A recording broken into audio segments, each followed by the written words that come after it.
It was the best of games, it was the worst of games. It was the age of arcades. It was the epoch of video entertainment. It was the epoch of space. It was the season of lasers. It was a season of joysticks. It was a spring of fire buttons. It was the winter of my childhood. So begins the epic story by Charles Dickens, A Tale of Two GORFs. Today's feature on Mike's Gaming Gala.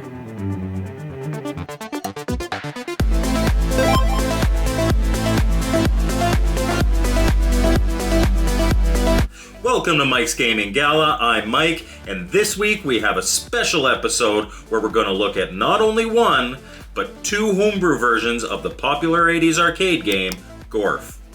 In this corner, we have GORF for the Intellivision by CollectorVision Games. This one comes in a flip-top box with professionally printed manual, overlays, and a recycled cartridge. And in this corner, we have GORF for the Jaguar CD by 3D Stooges from all the way back in 2005.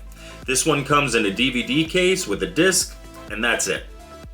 I got both of these at Good Deal Games, and the last time I tried an Intellivision game from CollectorVision, it wasn't good. So this should be interesting. Let's take a look at these two versions of GORF. We'll start with Intellivision. After the splash screen, we get a title screen that prompts us to press a button to start. Pressing the button brings you to a menu where you can choose a 1 or 2 player game with either 3 ships or 6 ships by using the number pad. Starting the game, we're at level 1, which is Astro Battles. This level emulates Space Invaders, except instead of multiple thick shields at the bottom, you have one overarching thin one. This is probably a good time to mention that GORF operates very similar to Space Invaders, in that you can only have one shot on screen at once. Now, unlike Space Invaders, you can rapid fire if you want. It just means that every time you shoot, the previous shot disappears. Not particularly helpful, so be deliberate with your shots if you want them to hit anything. Level 2 is Laser Attack. Here, you battle 2 small groups of aliens, each of which have a laser cannon. The aliens themselves dive at you Galaxian style. Speaking of Galaxian, eliminating both groups brings you to level 3, Galaxians. Here we have a much more typical Galaxian level where alien ships dive at you in formation. Occasionally you'll get a bonus alien move across the top that you can hit for extra points. Level 4, named Space Warp, is, for me, the hardest by far. Here you sit at the bottom of a vortex that has enemy ships spinning out of it while firing at you. They're tricky to hit, and their shots seem to be heat-seeking at times. Even when I'm in the groove, I find this level tough, and at least in this version, it took me a few rounds of playing it to get past. Level 5 is the last level, and it's the flagship.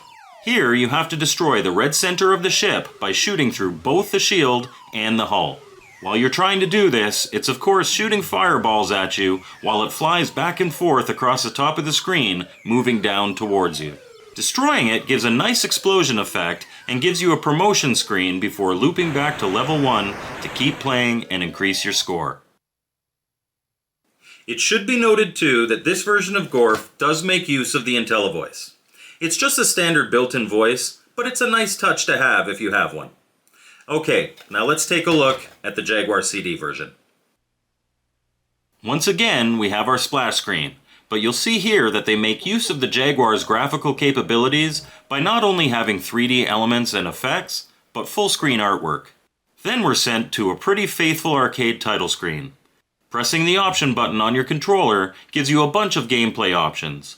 Most of it is pretty self-explanatory, but unfortunately not all of it, which means that the lack of an instruction booklet is a little problematic. To start the game, you add coins to set how many ships you have with the pause button. You can add tons of coins, but you'll only be able to play a maximum of 6 ships per player per game. Once you've added your coins, press either the 1 or 2 button to select the number of players and start the game. And hey, this looks familiar. Of course it does.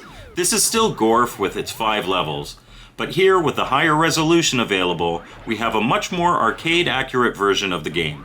The sprites are smaller, making them harder to hit, and the shield has static texture, which it's supposed to have.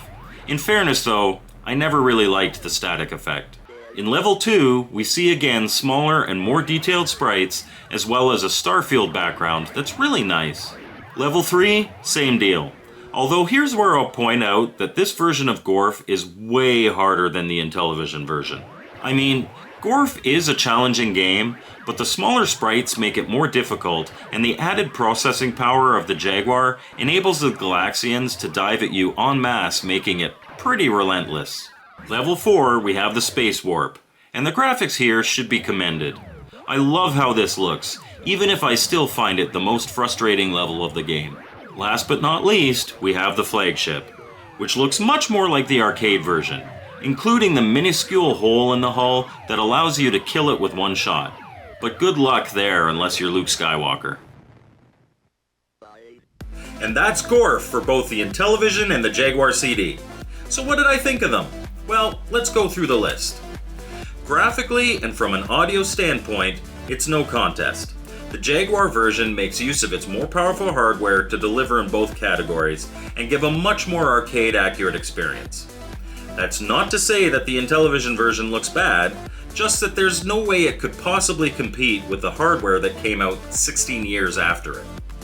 Gameplay-wise, they're both great. They play as they should, and I had no issues with the controls. Both included all 5 levels in their entirety, although in the Intellivision misses the hole in the flagship that can be exploited for a quick kill. The Jaguar version is most definitely harder, which is probably more accurate to the original arcade. Fact is, you can't go wrong with either of these versions. They both give you the GORF experience on the console of your choice. If I was to pick which one I prefer though, honestly, I'd probably have to go with the Intellivision one. The larger sprites and lower difficulty make for a more fun experience for me personally. If you're a GORF aficionado who loves a challenge though, you'll probably prefer the Jaguar version. Both are good. Thank you so much for watching my video. I hope you liked it. I hope you liked this little double feature. As always, I've got my contact info on the screen, and we'll see you next time on Mike's Gaming Gala.